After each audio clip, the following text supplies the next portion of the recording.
Nothing will work unless you do. Nothing is going to come your way without any action on your part. You got to put in work in order for things to grow. If you want something, then you have to go after it until you receive it. I'm not afraid to put in the work. This is The Journey, Part 3. After season 2 was over, I found out that somebody that was a judge from season 1 passed away. What? Passed away. One of my judges from season 1 passed away.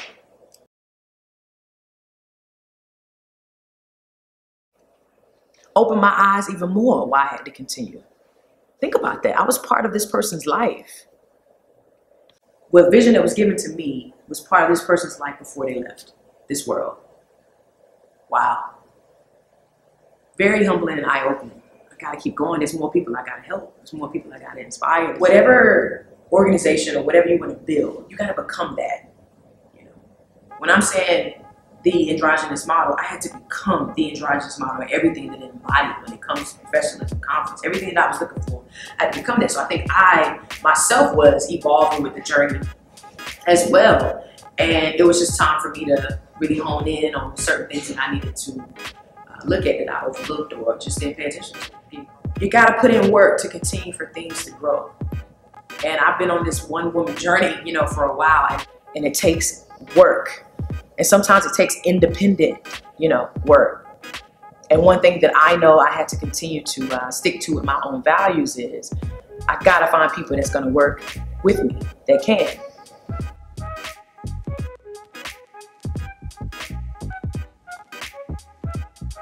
Like sometimes people are just there to learn what it is to learn, and it's time for them to go. And it helped me understand that I usually come into people's lives, you know, at a time when they're trying to figure out themselves or which way they should go. And I feel like I serve a purpose, you know, and I hope that it continues to leave a couple marks on them to want to be better, you know, in life. I think that's what's happened with everyone from season 1 and season 2, even people that was involved.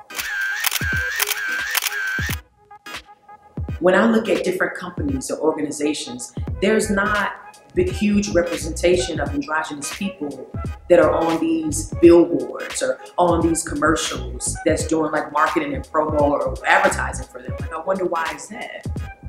Why is that?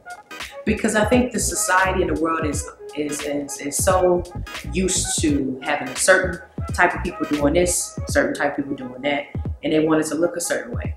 Well, how do you expect other people in the world to want to be interested in what you're selling or what you're doing if they don't see people a part of it that's like them? Which is how I think diversity and inclusion, because trust and believe there's a difference between diversity and inclusion, which is how I really wanted to get the message that the androgynous model was about getting companies to be more diverse and inclusive. Because I've myself in my own journey have tried to be a part of companies that didn't want me to be a part because I was different. So it's important for that message to be delivered through the androgynous model. I started to notice how the world was changing. You see men wearing skirts, wearing more feminine clothes, and people are having them, you know, in fashion shows. And so in my mind, I was like, oh wow, the vision I had 5-6 years ago, look what's going on in the world. Look at how it's resonating. More people starting to use the word androgynous. More people are being open and being okay with it. I'm seeing different things at different companies. And I'm like, wow. I didn't even know that I was making a difference when I was doing it, because it's kind of like you plant a seed and it continues to grow, like throwing a pebble in the pond and you get a ripple effect. So it's all about timing. And here I am coming now, getting ready to produce season 3. Decided to bring it back, you know, to Charlotte because now I continue to grow up. I've evolved, a lot of things have changed, and I get it now. We think we should be further along in such a short amount of time, not really realizing the work you got to get there to get there. Does that make sense? The work you got to get there to continue to get to the place you want to, right? I'm a lot more patient now. And I'm like, I'm just gonna build it and then it's gonna go organically and eventually evolve and people will see it and hopefully one day it'll get to a network. and it's just gonna grow. I had to really learn that it wasn't really about me. It was about what could be done like through me, you know? And that's easier said than done, especially when we get caught up in our own egos, like, oh, this should be this, this should be that. Like, it's hard to really sit in, but it's very, very important. I just still got that same message. I want people to understand that you were born to be you, and you should be able to go out and get whatever job that you want, no matter what industry that it's in. You should be able to do that. And people should be all right with it. And sometimes you might have to be the only one in the room so people can feel better to come into that room who are like you. It's all right. That whole I come as one and stand as 10,000, same thing.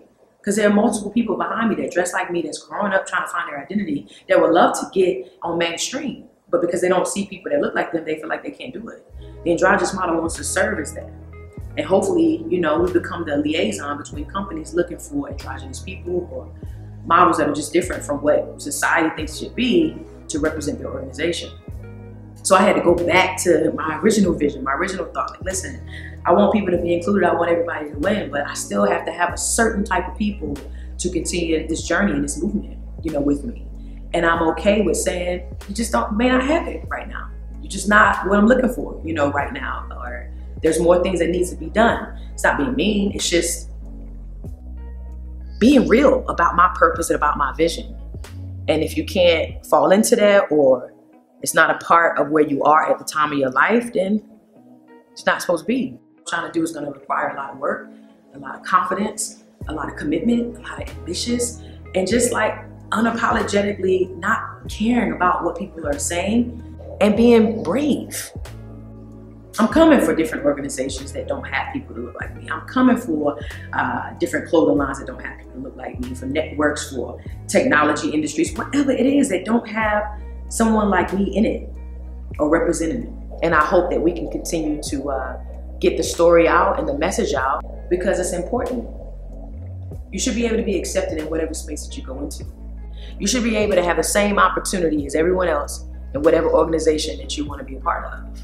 But sometimes you have to realize that you might have to be the first one to make it okay for everybody else. I'm okay with that. I've accepted that because I've been the first one in a lot of particular situations. And I want people who are part of the show to feel that same vibe and know that it's not going to change overnight, but it will change eventually. Because what I was doing 5 or 6 years ago was actually starting the conversation for things to shift. And they've shifted. I'm a big fan of Lena Waithe. Huge, huge fan.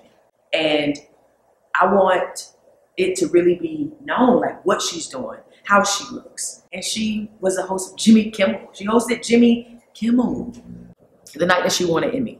I was kind of having a moment like, how do I do this? How do I continue to keep going? And I was watching the Emmys, and I had a moment where I was like, man, I'm gonna be there one day.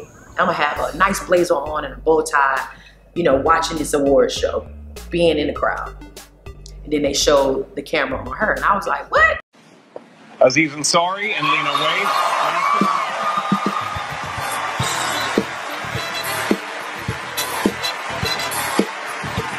Lena Waithe has the distinction of being the first African-American woman to win an Emmy for writing in a comedy series. She won an Emmy. She won an Emmy, like, and I was in my space like, oh wow, yeah. Because that happened, I gotta keep going. She gives me more hope that it's gonna happen. And other people that's in the industry, that's androgynous, I look at it, it's like, keep paving the way, keep being yourself, because there's more people behind you that just get inspired to feel like that they can do it too. The Androgynous Model is a show that encourages others to be brave in the journey of accepting their true self. And I hope that you can get educated, you can get inspired and motivated, and you can understand the reasoning why diversity and inclusion is needed in all industries. Because guess what? Your thoughts of what you think that they are just because they don't look like you, you know, could really be limiting you to what they can do for you. There's a lot of other people that still haven't really been seen. And I think it's important to have androgynous models on your team. Thank you. It's your girl, Nikki Eason, creator of the Androgynous Model. Love. Androgynous Model. Welcome to the AM Podcast, where we discuss topics that help you build, grow, and evolve your personal brand into becoming the androgynous model of your life.